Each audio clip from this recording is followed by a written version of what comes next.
Eine Schriftstelle hat mich in der letzten Zeit oft bewegt. Im Philipperbrief Kapitel 4, Vers 4 steht: Freut euch im Herrn alle Zeit. Und noch einmal sage ich euch, freut euch.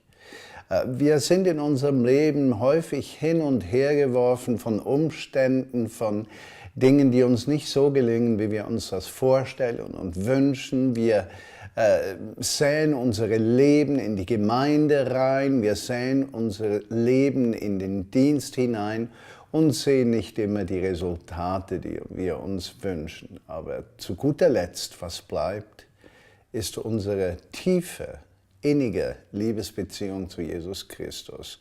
Und die hat eigentlich nur eine Auswirkung: Freut euch. Und abermals sage ich, freut euch. Philipper Kapitel 4, Vers 4, ein besonders schöner Vers auch für diese herrliche Sommerzeit, in der wir stehen und die für einige erst noch beginnt. Nun, ich habe einige Themen, die mir in diesem Leadership-Letter am Herzen liegen. Was beschäftigt mich für unsere Bewegung? Da gibt es so viele Dinge und einige möchte ich dabei etwas auswählen. Eine Frage, die mich beschäftigt, ist: Wie können wir Veränderung in der Gesellschaft erleben? Da ist so viel Unruhe, politisch, wirtschaftlich, zwischenmenschlich, in der Kultur, in jedem Bereich. Und eine Frage, die mich beschäftigt, ist: Wie kann das Evangelium unsere Länder durchdringen und verändern, zu einer Transformation führen? Transformation in Deutschland für die Wahlen im Herbst, Transformation in Österreich, aber genauso Transformation in der Schweiz. Und ein tiefer Wunsch, der mich bewegt in diesem Bereich, ist, dass wir aus Vineyard-Bewegung unser Denken und unser Verständnis schärfen. Es gibt einen Theologen, der ist an der Yale University in New Haven, der weltbekannten Universität, zuständig für die theologische Fakultät. Sein Name ist Miroslav Volf. Er hat ein Buch geschrieben zum Thema Public Faith, öffentlicher Glaube.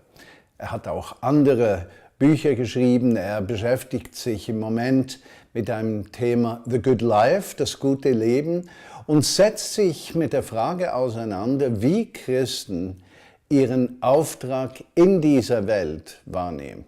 Und er bringt so trefflich zum Ausdruck, dass viele Christen vor allem die Innigkeit und Gegenwart Gottes suchen und ihnen diese Gegenwart genügt. Das Christsein aber erst abgerundet wird, wenn wir das Erlebte, den mystischen Glauben, zu einem prophetischen Glauben werden lassen, dass die Welt erkennt, wer Christus ist. Miroslav Volf ist einer meiner Helden und Inspiratoren, und sein engster Mitarbeiter, Matt Crossman, wird im Januar in der Vineyard-Konferenz dabei sein und die Gedanken von Miroslav Volf teilen. Zweites Thema, das mich beschäftigt, vom Wort her könnte man am besten mit einer Aussage von Tom Wright, dem bekannten anglikanischen Theologen, umschreiben: Christus, das Zentrum der Weltgeschichte. Die Kernfrage: Sind wir religiös? Sind wir gläubig? Haben wir einen Auftrag? Oder leben wir aus diesem Zentrum der Weltgeschichte, Jesus Christus, heraus in unserem Alltag? Diese zwei Autoren beschäftigen mich, inspirieren mich, fordern mich heraus. Ein weiteres Thema, das mir wichtig ist für die nächsten Jahre, was die Vineyard betrifft, ist die Einheit der Christenheit. Oskar Kollmann, der Professor war an der Universität in Basel, neben Karl Barth, gehört sicherlich zu den Hauptpersonen und Hauptinspiratoren von John Wimber. Er hat über George Elton Ladd seinen Einfluss gehabt, der dann zu John Wimber weiterging. Und Oskar Kollmann hat ein Buch geschrieben, Einheit durch Vielfalt.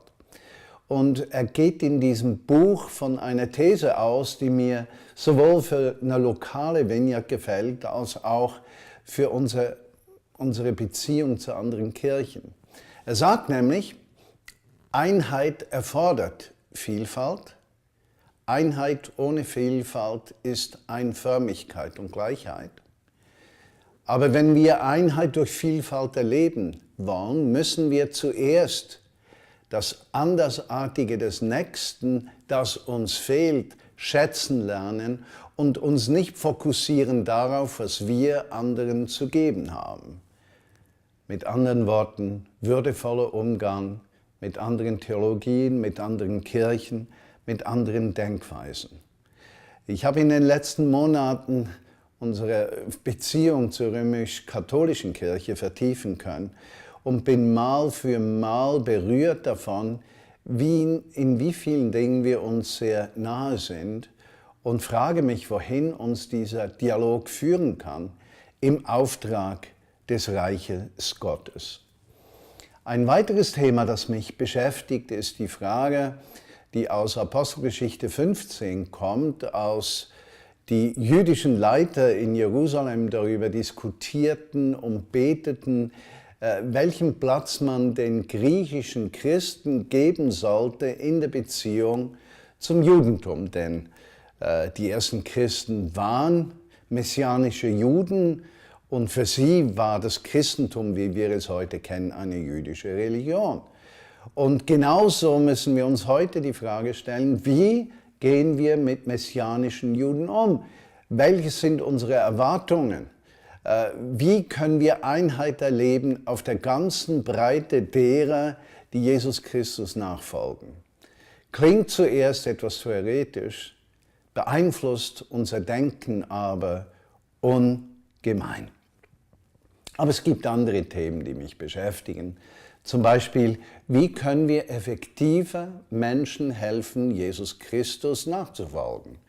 Sowohl im Bereich entschiedener Nachfolge als auch im Bereich des Gewinnens von Menschen für die Person von Jesus Christus. Und was mich dort am meisten bewegt, ist die Frage, gelingt es uns in unseren Vineyards, Menschen gabenorientiert einzusetzen? Gelingt es uns, Gaben zu erkennen? Gelingt es uns, Menschen zu fördern? Gelingt es uns, Raum zu schaffen für Menschen, die in Leiterschaft berufen sind? Sind wir bevollmächtigende Leiter oder kontrollierende Leiter? Wer Raum schafft, macht Fehler. Wer Menschen Gelegenheiten gibt, wird auch erleben, dass enttäuscht wird, weil Menschen sich nicht immer so entwickeln, wie wir uns das wünschen.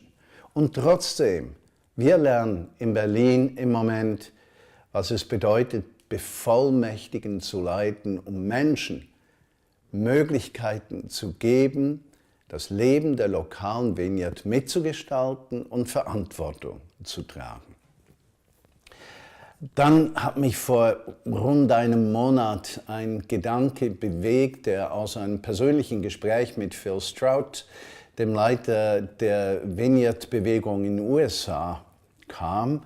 Und zwar die Frage von Dropouts, Kinder, die nicht in die Gemeinde integriert werden, respektive Kinder, die ihren Platz nicht finden.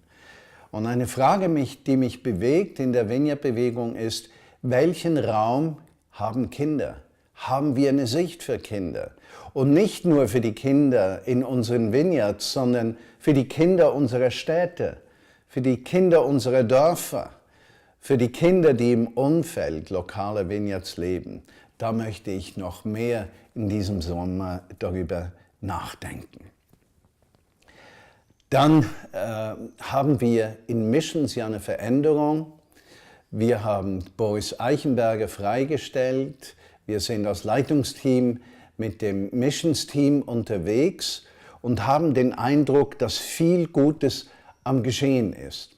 Und zwar werden wir die Situation stabil halten mit diesem Vierer-Team, möchten aber gleichzeitig alles daran setzen, dass mehr Vineyards in Partnerships, in Partnerschaften kommen und dass wir auf der missionarischen Ebene an Breite zunehmen. Ich werde dafür ein separates Videoclip machen zum Thema Missions. Im Verlauf des kommenden Jahres möchten wir eine Tagung, eine Missions Consultation durchführen, wo wir sowohl Betroffene, die missionarisch tätig sind, als auch Menschen aus anderen Kulturen, Männer und Frauen, dazu einladen, mit uns ein Wochenende nachzudenken, wie Missions in der Zukunft, in den kommenden Jahren aussehen könnte. Mit der Community Eichenberge, der ehemaligen Community Eichenberge, sind wir im Moment unterwegs. Ich kann nicht viel sagen, es laufen Gespräche. Wir rechnen, dass wir bis Ende Jahr einen großen Schritt weiter sind. Wenn Fragen aufkommen, fühlt euch ganz frei und kommt doch auf das Leitungsteam der Vineyard-Bewegung zu. Und zu guter Letzt, vor dem Summer Break, vom 3. bis 6. Januar 2018 wird die nächste Vineyard-Konferenz stattfinden, und zwar im Hotel Mercure, Moa, das heißt Moabit, in Berlin. Haltet diese 3 Tage oder 4 Tage frei, denn wir werden eine ganz gute Zeit miteinander haben. Und jetzt bleibt mir nur, dir einen guten Sommer zu wünschen und vergiss nicht, freue dich im Herrn alle Zeit. Und noch einmal sage ich dir, freue dich. Gottes Segen an alle Vineyards und an dich persönlich.